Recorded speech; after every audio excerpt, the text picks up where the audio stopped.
The last time we talked was 2021, maybe in the fall, October. That's exact. Wow, that is really. Was that right? Yeah, that is right. Oh, wow. Impressive. Well, I'm glad I got that part right.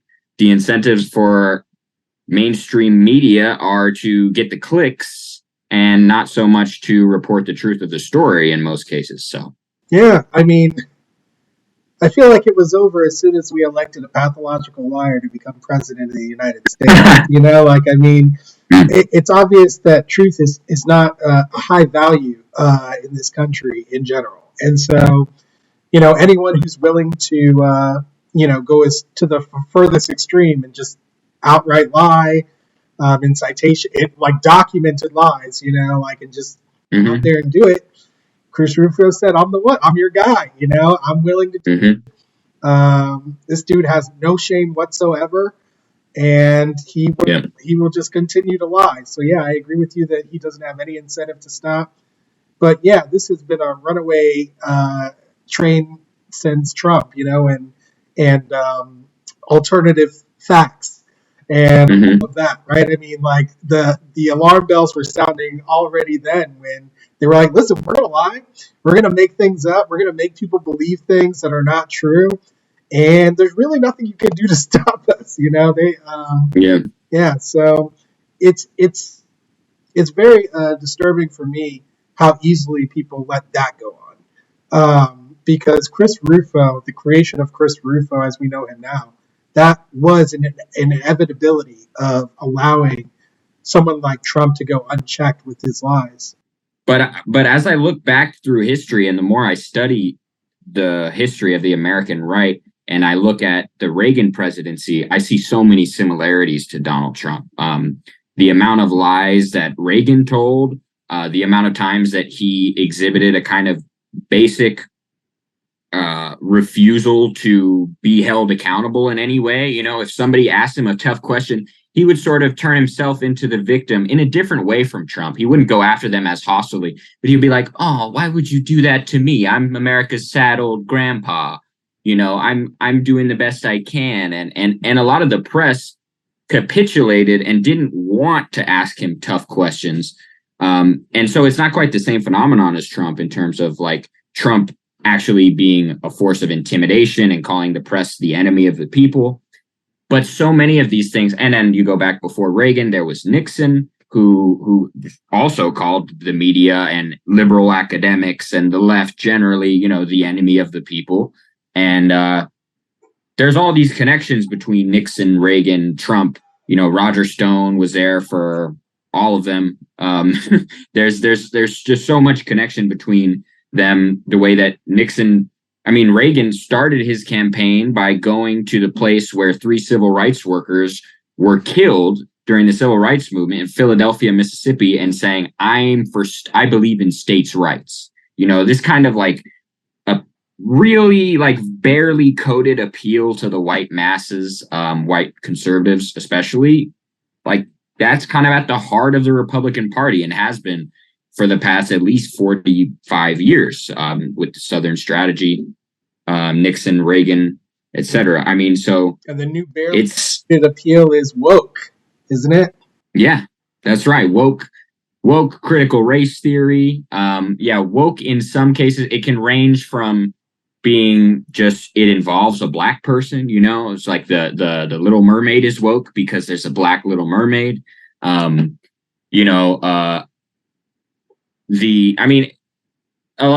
sure someone has said, Obama was woke when he came out and talked about the rights seizure of critical race theory. Actually, Glenn Beck, when Obama was president, said in the aftermath of, and this was something I didn't know at the time because I was like 10 years old or something, like barely paying attention to politics. But early in Obama's first term, when Henry Louis Gates Jr. was arrested at his own home, suspected of being a burglar. Yeah, I remember. And Obama came out with like such a soft, like just barely even acknowledging like police brutality and like racial profiling, barely acknowledging it. And Glenn Beck went on Fox News and said, this is a guy who has a deep-seated hatred of white people because he talked about police targeting African Americans. I mean, so that happened. And then eventually Glenn Beck apologized, right? There's this story like Glenn Beck says he's sorry for all of that. But then last summer, or I don't know if it was last summer or the summer before, Obama comes out and is talking about the Republican use of critical race theory. He's like, who would have thought, that critical race theory would become the biggest issue in America for Republicans? And Glenn Beck uses this to then say, I was wrong to apologize. Obama really is an anti-white racist. Man, if people would just read his last book, Where Do We Go From Here, Chaos or Community? It's such a masterful work. Like, it's just so brilliant. And I was upset with myself that it took me that long to get to reading that book. And once I read it, I was like, Jesus, I've been lied to and just sort of uncritically accepted it about who this guy is. Yeah, he was an incredible thinker. But that moment, right, where you realize, hey, I've been lied to, this and that, like, we need more people to have that moment, Sam. Not enough people are having these kinds of moments. And honestly, in the race context, I feel like we're not going to make any more progress until enough a critical mass of people experience that moment and then make the same decision that you made, which was to lean in, to learn more, to try to understand the world around you in the race context more instead of, running away from that reality, which is difficult reality. Which is such an easy thing to do. Right. Yeah. Because it's uncomfortable. It's uncomfortable learning, like, because the story that I and presumably my entire generation and generations before me were fed when we learned about the civil rights movement in school was like, I used to joke with my professor, Charles Mills, rest in peace, about, he sort of asked me the first time I met him, like, why are you interested in like studying race? And he was like, wait, let me run by my hypothesis by you. When you were in school, this is the version of American history you got. First, there was slavery, and that was bad. But then Lincoln freed the slaves, and that was good. And things were okay for a little while. But then there was Jim Crow, and that was bad. But then Martin Luther King had a dream, and the Civil Rights Acts were passed. And things have been pretty much cool since then. And I was like, oh my God, that's right. That's the story. That's the American mythology of sort of the history of race relations in the United States. And that's a lot easier to believe. Like, that's a lot more comfortable, right? And it's much simpler.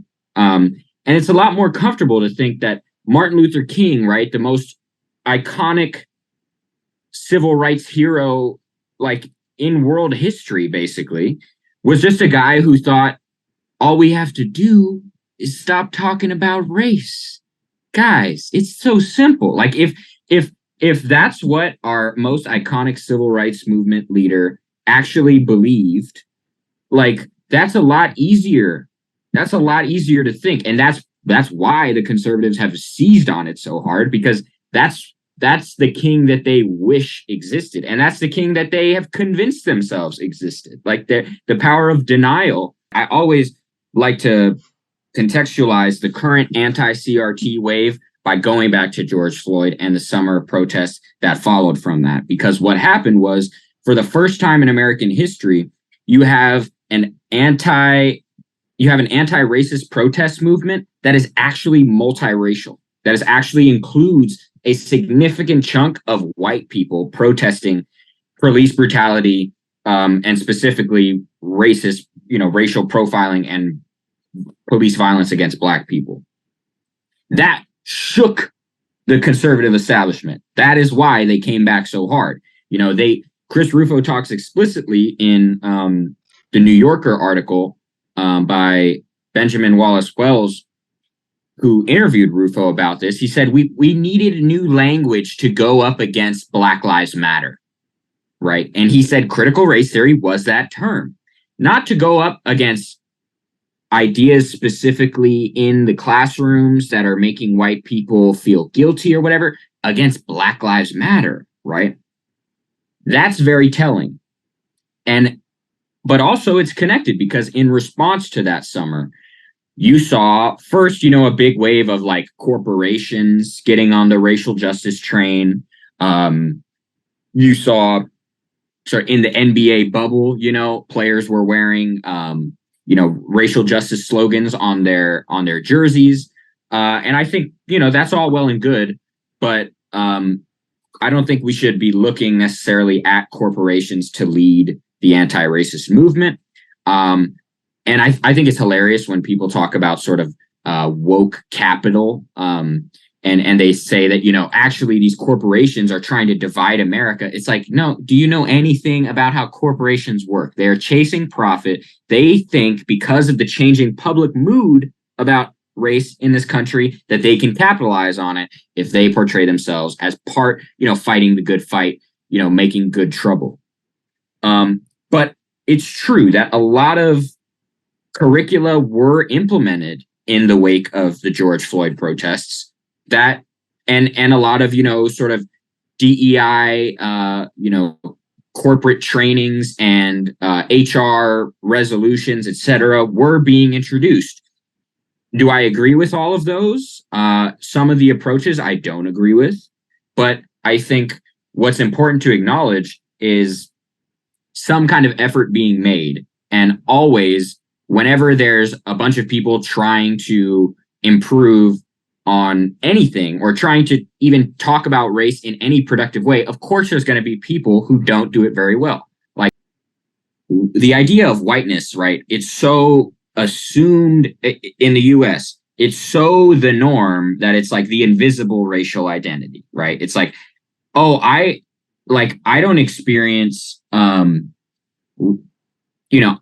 race hasn't shaped my life because I'm a white person, right? Which is like, it's exactly the opposite. It's like, just because you haven't been the subject, you haven't been the victim of like institutionalized racism, but the fact that you're white, actually have though, right, in certain ways, way that Black people have. Exactly, right. And but there's ways of like, you haven't been the explicit, and King talks about this, about like how poor white people have been disadvantaged by the institution of slavery, right?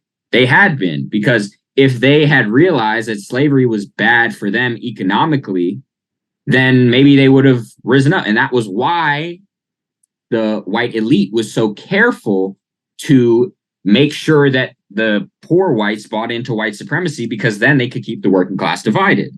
And I mean, but this was something that I had a big epiphany about in like, so I was an orientation leader at UC Santa Barbara, my undergrad, for 2 summers, sort of bringing in the incoming students and helping them know everything they need to know about signing up for classes. But of course, there's also discussions about like inclusivity on campus. There's discussions about like drug and alcohol abuse, about sexual violence. Like there's a lot of serious conversations that go on at orientation. And a lot of it, of course, the right would say that's a bunch of woke propaganda. There's DEI in there. You don't want any of that.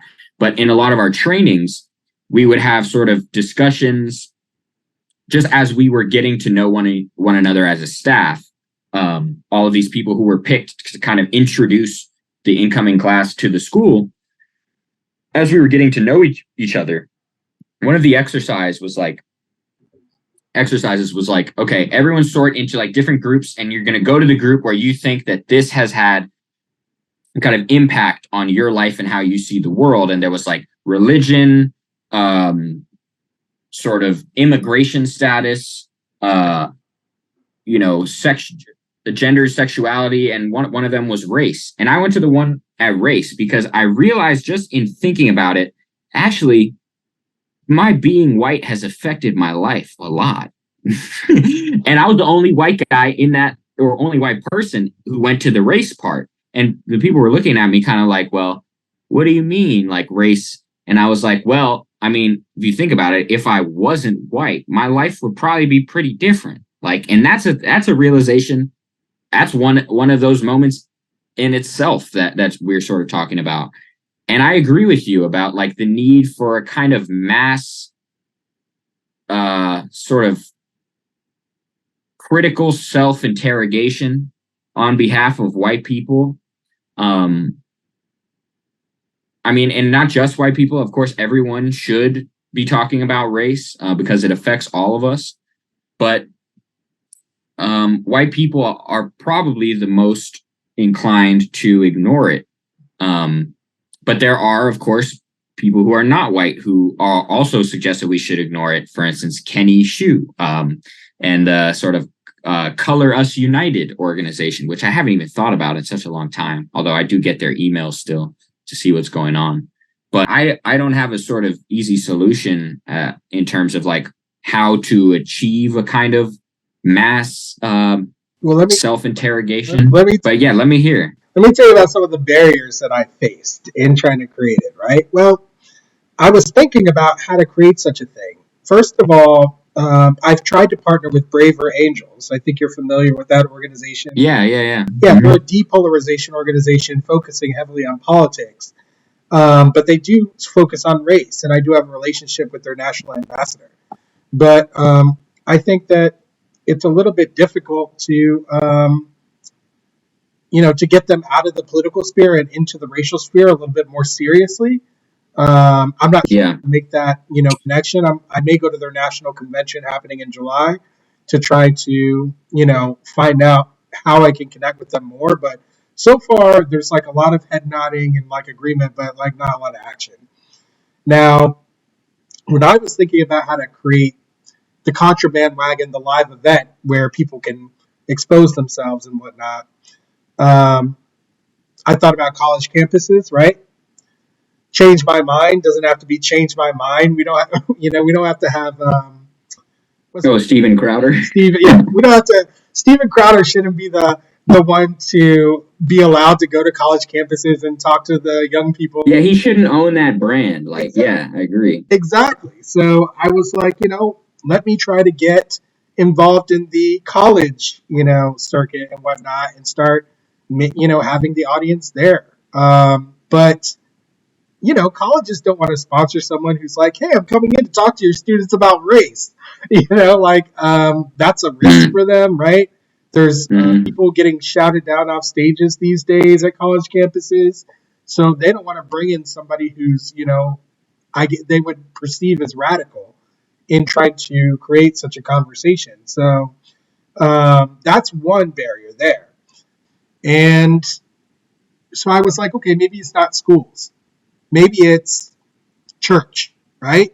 Church is a good place, right, to kind of have that discussion. So I had some people from the religious community and talk to me on the show. What did they say? They said, well, there's a lot of white supremacy being preached from the pulpit. Churches are highly segregated. And that behind the scenes, a lot of the pastors that some of them are speaking about this very issue with of trying to get more racial programming to try to have that conversation in the church, they're afraid of losing their parishioners, right? Because they think that it'll be rejected. Anti-racism would be rejected. They've seen it happen to other people who actually did go down that road. And so really, from my end, the issue is finding people who are willing to take a risk and lose.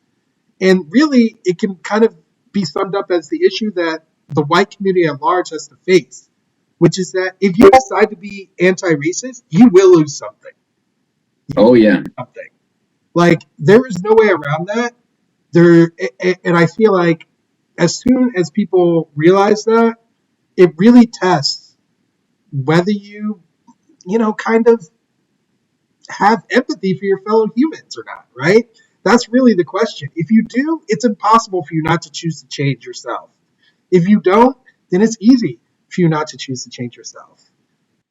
Yeah, it's tough. I mean, there's such a pervasive zero-sum thinking about race, from white people. Like the idea that if black people, if this sort of life chances of Black people, if the wealth of Black people, if the kind of social status of Black people improves in any way, it's at white people's expense. And I think this is like most forcefully and best articulated by Heather McGhee in her book, The Sum of Us.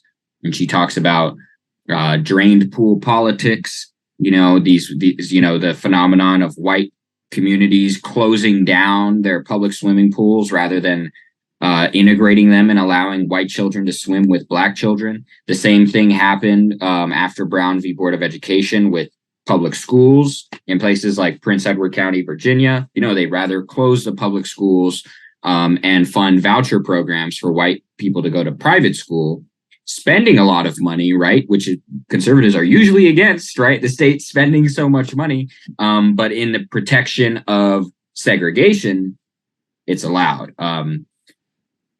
And it's so hard for people to escape that mindset. And I think part of it is because of things like willful ignorance. If you convince yourself that racism is no longer a problem in the United States, or not a significant problem in the United States, then any anti-racist measure is actually seen as an attack against white people, right?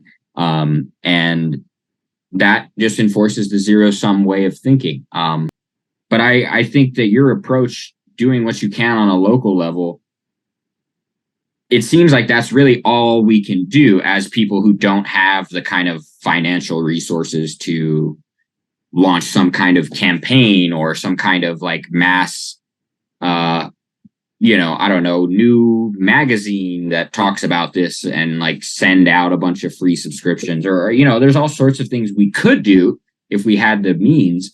But as people who are just sort of, working class, like doing what we can in our free time to reach out, I think this is what we can do. And we do what we can. And the more people, we sort of lead by example, I guess. And I think that's what you're doing. I'm trying, brother. I'm trying. Yeah. Now, but unfortunately, you can't lead by example if people won't follow you. You know what I mean? And so that's true. Yeah. Yeah, I found, not just in this context, but when you're a Black person, there is also a thing about people following your lead. People don't want to do that, and, I faced it in all kinds of different contexts because I often become the leader for various reasons. So, that's another barrier that I've faced in trying to do something. Sometimes I have to step back and let a white person who understands what I'm facing and understands that they're not facing the same barrier to step in for me. I've had to do that several times in the last years. So, it could be very crushing, on a personal level for me, because you start asking yourself, or at least I start asking myself, well, what should I be doing? Or what use kind of am I? Is the most use I have like to be an advisor to like a white person? And it kind of seems like sometimes in this context, that's exactly like the best use of myself, which, is depressing. So, Yeah. But, I try to keep it real. I don't really care who's on the front page. I don't really care who's first in line. I want things to change. I want this country to change. I want us to value human life more. I want us to value the truth more. I want us to live up to the ideals and values that the country set out in the Constitution and in the, Bill of Rights. Most reasonable people can get there to understanding that.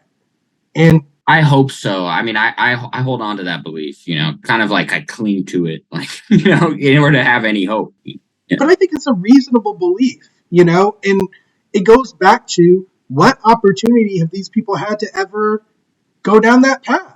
We have not given such an opportunity to anyone. And so it makes sense. That's true. Yeah. And so like ultimately that has to be, I'm trying to get more people to understand that has to be a priority right now. We have to find a way to make sure that people like Chris Rufo don't dictate whether we teach people the truth about race and racism and the history of the United States. And we can't also leave it up to people who happen to sign up for a graduate level African American history course. You know, we need to make it something that's a part of how we do things in this country, that we decide the same way that, you know, for instance, students in Germany learn about the Holocaust and learn about anti-Semitism. And, you know, they learn all about it. They learn about it deeply. Yeah. We need the same type of education here, somehow, some way.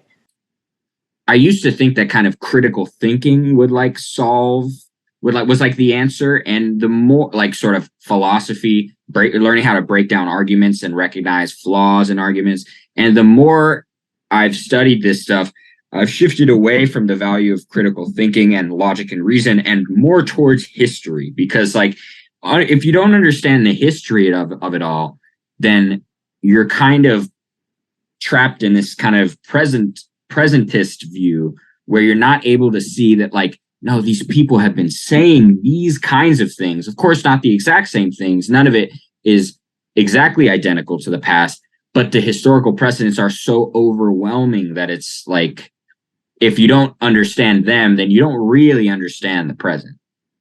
So I think the value of history is really up towards the top in terms of educating people. And that is partly why they're kind of going after the teaching of history. Yeah, Dusty and I had that conversation about history. You know, he was suggesting that you don't need to know the history in order to make progress in this regard. And I was like, oh, yeah, you know, it's because, you know, just like many other people I speak to, his own education on race. When I told him that the racial categories as we know them today were created in the 1600s, you know, and he was like, my intuition tells me that's not right. That was his response. My intuition. Oh, yeah. Of course, his intuition, all powerful. You know? Well, I was like, do you really think your intuition can tell you the answer to that question? No, it can't. You have to like find out, you know, go find out whether that's true or not. And that's all. I'm not trying to preach to people or anything like that. Yeah. I just want people to be curious enough. Curiosity. Just I want to instill in people that curiosity that I felt when I was 6 years old and I was in the halls of my elementary school, and a 6-year-old little black boy came up to me and said, "I don't act black." And I was like, "What?" I was like, "What? What does that mean?" He's like, "Well, you get good grades. Well, you know, you are respectful to your teacher. You're not in a gang." I was just like, "What? Wait."